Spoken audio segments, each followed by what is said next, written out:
오늘은 믿음은 순종입니다 라고 하는 제목으로 하나님 말씀을 듣도록 하겠습니다.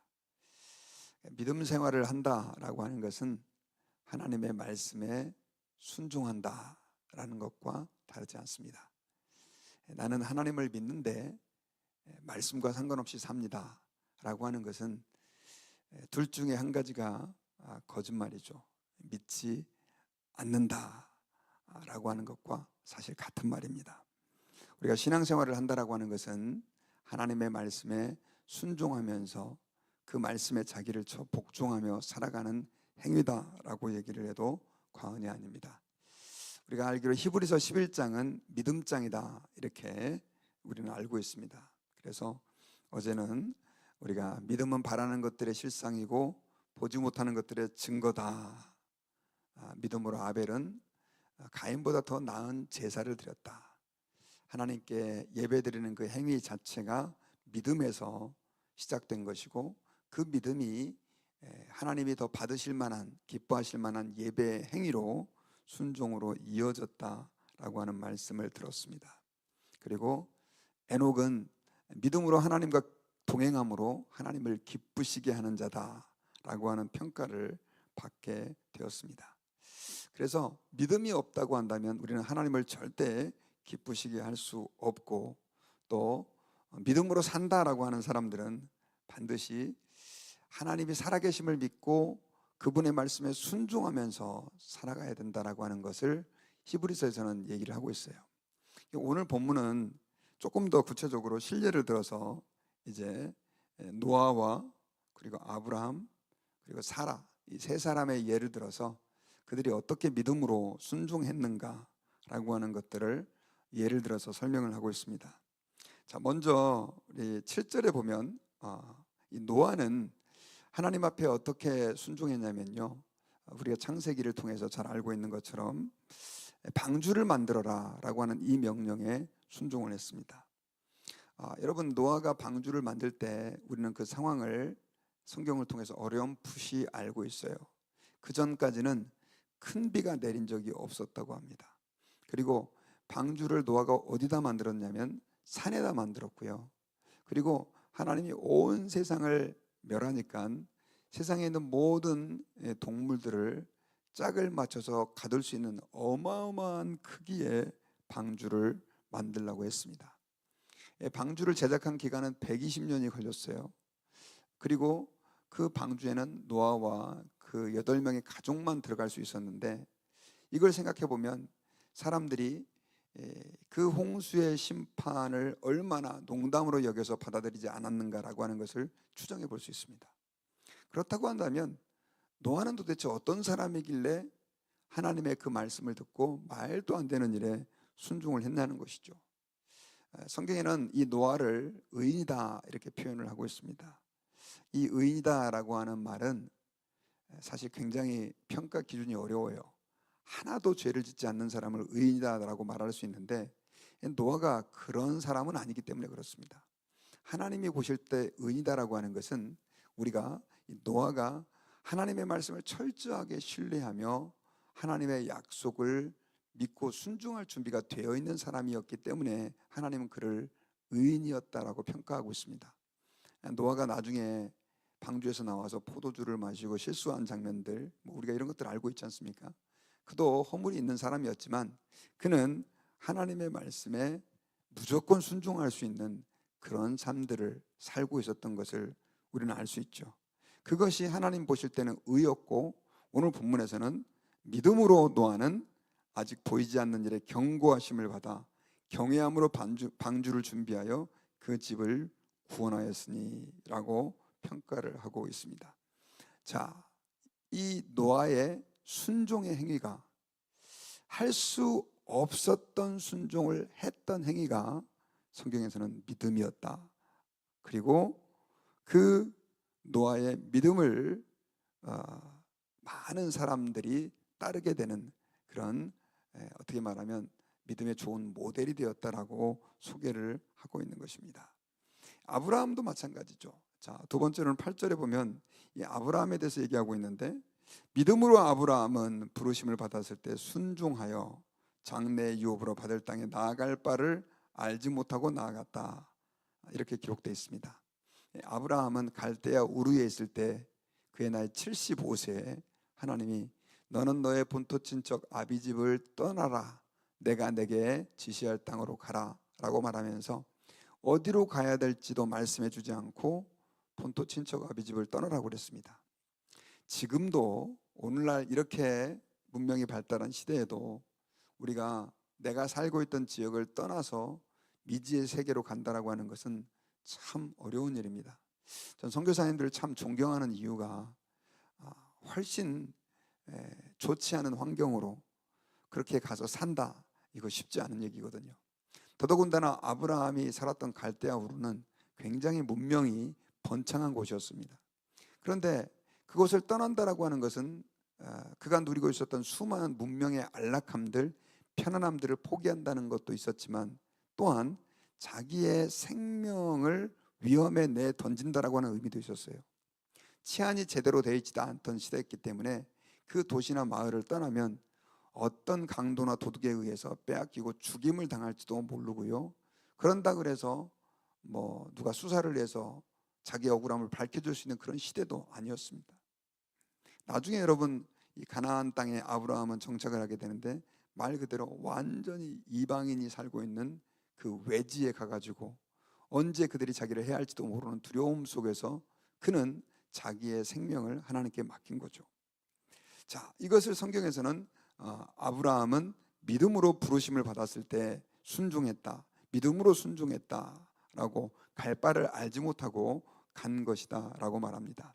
그리고 9절에서는 믿음으로 그가 이방의 땅에 있는 것 같이 약속의 땅에 거류하여 동일한 약속을 유업으로 함께 받은 이삭 및 야곱과 더불어 장막에 거하였으니, 자, 아브라함이 계속해서 가나안 땅에 거한 것, 그것을 믿음이었다라고 말하죠. 아브라함이 가나안 땅에 가보니까 하나님께서 약속의 땅으로 주신다고 한 그 땅에 이미 가나안 사람들이 가득 차서 살고 있었어요. 아마 이렇게 생각할 수도 있을 거예요. 하나님이 이 땅을 주신다고 해서 왔는데 왜 내가 설 자리는 없지? 라고 생각하면서 그는 다시 갈대아우로 돌아갈 수도 있었다는 것입니다. 하지만 아브라함은 끝까지 그 하나님의 약속을 믿고 그 땅에 머물러 있었다라고 하는 것이죠. 그런데 이것을 갖다 성경에서는요, 독특하게 히브리서 기자는 해석을 합니다. 이는 그가 하나님이 계획하시고 지으실 터가 있는 성을 바랐습니다. 자, 하나님께서 그 가나안 땅을 주실 것이다라고 믿었기 때문에 머물러 있었던 것이다. 그러면서 뒷부분에 가면요, 이 아브라함이 결국 그 가나안 땅에 머물러 있었던 것은 16절에 보면요, 그들이 이제 더 나은 본향을 사모하니 곧 하늘에 있는 것이라. 이러므로 하나님이 그들의 하나님이라 일컬음을 받으심을 부끄러워하지 아니하시고 그들을 위하여 한 성을 예비하셨도다. 요한계시록에 나오는 새 예루살렘을 의미하는 것입니다.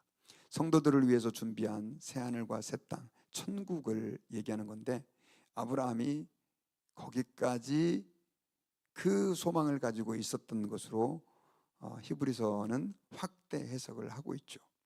그가 약속의 땅 가나안을 받은 것은 우리 예수 믿는 사람들이 천국을 소망하면서 사는 것과 같은 것이다라고 하는 것을 의도적으로 설명하기 위한 것입니다. 히브리서 저자는 제가 말씀드렸지만 고통받고 있는, 핍박받고 있는 그리스도인들을 위해서 기록한 성경이다라고 얘기했죠.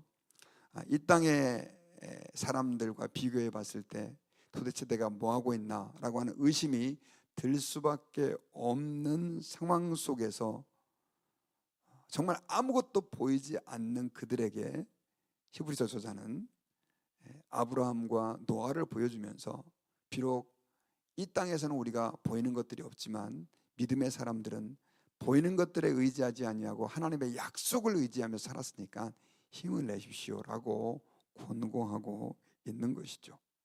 오늘날 우리가 이 땅을 살아갈 때도 마찬가지입니다. 우리의 그 신앙생활 자체를 보면 세상 사람들은 도저히 이해하지 못하죠.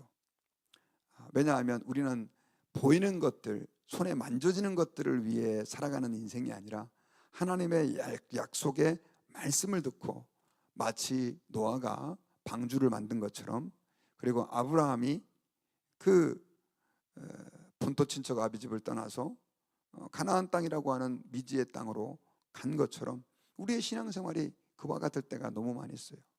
만약에 여러분, 우리는 성경에서 그 주변 사람들의 이야기를 볼 수 없지만 노아 그 주변에 제가 볼 때는 노아의 8명의 가족 말고도 다른 친척들도 있었을 것이고 친구들도 있었을 것인데, 그 산 중턱에다가 방주를 만들고 있는 모습을 봤을 때 뭐라고 얘기를 하겠어요? 한마디로 쟤 미친 거 아니냐 이렇게 얘기했을 거 아닙니까? 아브라함 보고도 그랬을 거예요. 야, 너 미쳤냐? 도대체 왜 여기를 떠나? 그리고 어디로 가는데? 나 어디로 가야 될지 몰라. 그냥 하나님의 명령을 따라서 가는 거야 라고 얘기했을 때 쟤는 지금 돌았다라고 얘기할 겁니다. 우리가 이 땅에서 예수 그리스도의 말씀을 따라서 주님의 약속을 믿고 신앙생활하는 것은 이와 같은 여정이라는 거죠. 눈이 안 보이는 것이죠. 세상 사람들이 이해할 수 없는 것이죠. 그럼에도 불구하고 우리는 그것을 향해 가는 것입니다. 예수님이 그런 말씀을 하셨잖아요. 자꾸 예수님을 이 땅의 메시아로 사람들이 세우려고 하니까 내 나라는 땅에 속한 것이 아니다, 하늘에 속한 것이다. 이건 보이지 않는 나라라는 것입니다. 세상 사람들이 이해할 수 없는 나라라는 거예요. 믿음 생활이라는 것은 바로 그런 것임을 기억해야 합니다. 그리고 오늘 본문에서는 사라의 예를 또 얘기를 하고 있어요. 자, 우리 11절에 보면 믿음으로 사라 자신도 나이가 많아 단산하였으나 잉태할 수 있는 힘을 얻었으니 이는 약속하신 일을 미쁘신 줄을 알았음이라. 이러므로 죽은 자와 같은 한 사람으로 말미암아 하늘의 허다한 별과 또 해변의 무수한 모래와 같이 많은 후손이 생육하였느니라. 자, 사라를 믿음의 사람으로 소개하고 있어요. 제가 근데 이 말씀을 준비하면서 그런 의문이 들었어요. 하나님의 천사가 더 이상 임신할 수 없었던 사라에게 와가지고 처음에 이제 약속을 그 이전에도 줬지만 1년 전에 창세기 18장에 보면 장막에 들어와가지고 얘기를 해줄 때 사라가 웃었다 이렇게 표현하고 있죠. 여기서의 웃음은 비웃음이에요. 기뻐서 웃은 게 아니고요. 나중에 그래서 그 아들의 이름을 웃음이다라고 하는 의미를 가진 이삭이다라고 지어라 라고 천사가 얘기를 해줬는데, 자, 이 사라가 처음에는 믿을 수 없었어요. 그래서 비웃기까지 했었어요. 그런데 오늘 히브리서에서는 그 사라를 뭐라고 얘기하냐면 믿음으로 사라 자신도 나이가 많아 단산하였으나 잉태할 수 있는 힘을 얻었으니 이는 약속하신 일을 미쁘신 줄을 알았다. 미쁘시다라고 하는 말은 믿음직스럽다라고 하는 뜻입니다. 자, 이 말은 그런 의미예요. 사라는 믿음이 있어서 믿음으로 잉태할 수 있는 힘을 얻었다라고 하는 것이죠. 그래서 이 주석학자들은 이 구절을 어떻게 해석을 하냐면요, 처음에는 사라가 그 천사의 말씀 약속을 믿지 않고 거절했다가 생각해 보니까 어떤 시점에서 그녀가 하나님께서 약속을 이루어 주시겠구나라고 하는 것을 믿고 잉태할 수 있는 힘을 얻었다라고 하는 것은 아브라함과 같이 동침함으로 아이를 낳게 된 그 과정을 설명하는 것입니다. 그러니 믿음으로 얻었던 사라가 행동을 하게 되므로 그 믿음이 아주 작은 믿음이었을지 모르겠지만 결국 그 작은 믿음이 죽은 자와 같던 그 사라의 몸, 더 이상 아이를 잉태할 수 없었던 그 사라의 몸에서 하늘의 별과 해변의 무수한 모래와 같은 많은 후손이 생육하게 되는 하나의 결과가 있게 됐다. 지금 그 얘기를 하고 있는 것입니다. 자, 이 사실을 통해서 우리가 기억해야 될 것은 뭐냐면 계속해서 오늘 본문에서는 하나님을 믿는 것은 순종하는 것이다 라고 하는 것을 강조하고, 믿음이다라고 하는 것은 순종의 행동으로 연결되어야 한다라고 하는 것을 우리에게 어필하고 있습니다. 여러분, 예수님은 이 땅에 오셔서 철저하게 하나님 아버지의 뜻에 순종하셨습니다.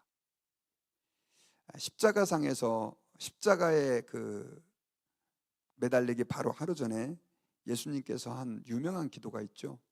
겟세마네 동산에서 예수님은 이렇게 기도하셨어요. 십자가를 지시기 전날, 아버지여 할만하시거든 이 잔을 내게서 피하여 지나가게 해주십시오.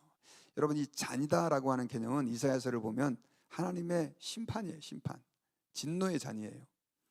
그 하나님의 심판을 예수님이 몸소 우리 대신 당해야 되는 거예요. 저주를 대신 당하셔야 되는 거예요. 그래서 예수님은 그게 너무 치욕스럽고 고통스럽기 때문에 더더군다나 하나님의 아들로 그것을 감당한다는 것이 싫었었습니다.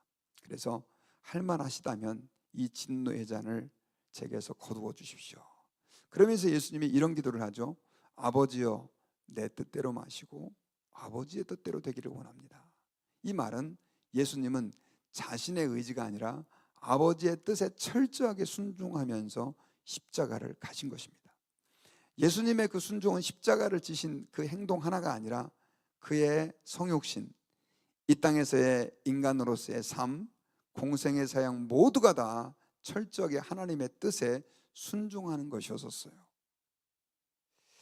예수님이 순종의 모본이 되어 주신 것입니다. 여러분, 우리가 예수 그리스도를 믿는다라고 하는 개념은 그래서 그 예수 그리스도께서 가셨던 순종의 길을 가는 겁니다. 어떤 사람들은 하나님을 믿는 것과 순종을 분리시키는 사람이 너무 많아요. 여러분, 야고보서에서 믿음은 결국 행위로 나타나야만 그 믿음이 참된 믿음이다라고 하는 것을 강조했습니다. 믿음이 있노라 하고 행위가 없다고 한다면 그 사람은 믿음이 없는 거죠. 그럼 어떤 행위가 믿음이냐? 하나님의 말씀에 순종하는 행위인 것입니다. 제가 계속해서 요즘에 관심이 있는 분야가 하나님 나라에 대한 부분이에요. 하나님 나라. 목사님들을 만나보면 다 특기가 하나씩 있어요. 어떤 기도를 굉장히 강조하는 목사님이 있고, 선교를 강조하는 목사님이 있고, 찬양을 강조하는 목사님이 있고, 예배를 강조하는 목사님들이 있고, 저도 그렇게 가끔씩 다양한 주제들을 다루는데, 사실 이 모든 개념들을 포괄하는, 성경에서 창세기부터 요한계시록까지 관통하는 주제가 하나 있는데, 그게 바로 뭐냐면 하나님 나라의 개념입니다. 하나님 나라. 코끼리 다리를 맹인이 만져보면 기둥이다라고 얘기를 하고, 배를 만져보면 벽이다 이렇게 얘기한다고 그러잖아요. 성경은 사실 하나님의 나라를 우리에게 말씀해 주기 위해서 기록된 책이에요. 그런데 그 하나님 나라에서 가장 중요한 게 이제 예배고, 그다음 또 그 하나님 나라에서 가장 중요한 게 전도고 그런 거예요. 그런데 특별히 여러분, 제가 그 하나님 나라라고 하는 관점에서 오늘 이 새벽에 순종이 얼마나 중요한가라고 하는 것을 좀 말씀드리고 싶어요. 그 이유는, 자, 우리가 이 미국 땅에 미국 시민권자로서 혹은 영주권자로서 혹은 거주자로서 살아갈 때 법을 지키지 않으면 그 사람은 추방됩니다. 그렇잖아요. 한국 땅도 마찬가지죠. 한국에 왔는데 나는 유럽에서 왔으니까 유럽의 법대로 삽니다. 안 됩니다. 한국의 법대로 살아야 되는 거죠. 그 나라의 거주자가 된다는 개념은 그 법대로 순종해야 된다는 개념이죠. 우리는 예수님을 믿음으로 하나님 나라의 백성이 됐어요. 그러면 우리는 하나님 나라의 법을 따라야 되죠. 그 하나님 나라의 법을 따르는 가장 중요한 원칙 중에 하나가 뭐냐면 하나님 말씀을 따라 순종하는 거예요. 하나님의 나라는 하나님이 통치하는 나라고, 그 하나님의 나라에 우리가 백성이라고 할 때 우리는 세상에서 배운 가치관이 아니라, 내가 어렸을 때 많이 경험했던 경험이 아니라 성경 말씀을 따라서 사는 것입니다. 이게 어려운 거죠. 우리가 누군가를 용서할 때 세상에서 말하는 이유 때문에 용서하는 게 아니라 주님이 우리에게 용서하라고 말씀하셨기 때문에, 내가 아무리 이 세상에서 바쁘고 어려워도 하나님 앞에 예배하는 이유는 바로 이 하나님 나라의 백성으로서 가장 중요한 특권과 의무 가운데 한 가지가 예배이기 때문에, 우리가 헌신하고 봉사하는 것도 마찬가지죠. 주님이 우리에게 그걸 요구하시니까 하는 거예요. 여러분, 오늘 우리에게 순종이라고 하는 주제는 부담스럽습니다. 성도들에게 있어서 주님이 나를 사랑합니다, 나의 모든 죄를 용서해 주셨어요, 이건 참 듣기 좋아요. 하지만 순종하십시오 그러면 벌써 경기를 일으키는 분들이 많이 계시는데, 오늘 이 새벽에 하나님 나라의 백성으로서의 가장 중요한 자세, 믿음의 사람으로서의 첫 번째 스텝은 순종이다라고 하는 것을 기억하시고, 오늘 본문에 나오는 믿음의 조상이었던 노아는 말도 안 되는 상황에서 방주를 만드는 순종의 행동을 했어요. 그것이 믿음이었고요. 아브라함은 본토 친척 아비집을 떠나라고 할 때 갈대아 우르를 떠나는 순종을 했고, 사라는 잉태할 수 없는 몸임에도 불구하고 주님의 약속의 말씀을 믿고 그렇게 기대함으로 아이를 낳게 되는 이런 예들을 통해서 봤습니다. 여러분, 우리가 이 땅을 살아갈 때 합리가 온 세상을 지배하는 이 세상이지만, 시대지만, 저와 여러분들이 세상의 그 합리적인 것들을 따라가는 것이 아니라 하나님의 말씀을 따라 순종할 수 있는 순종의 스텝들을 다시 밟을 수 있기를 주의 이름으로 축원합니다. 그것이 믿음이다 라고 하는 것을 기억하시고, 주님 말씀하옵소서 제가 순종하겠습니다. 주님 말씀하옵소서 제가 따라가겠습니다. 왜 순종의 복이 있느냐? 그것은 하나님이 원하시는 길이기 때문에 그런 거죠. 저와 여러분들에게 그 은혜가 있기를 주의 이름으로 축원합니다. 기도하겠습니다.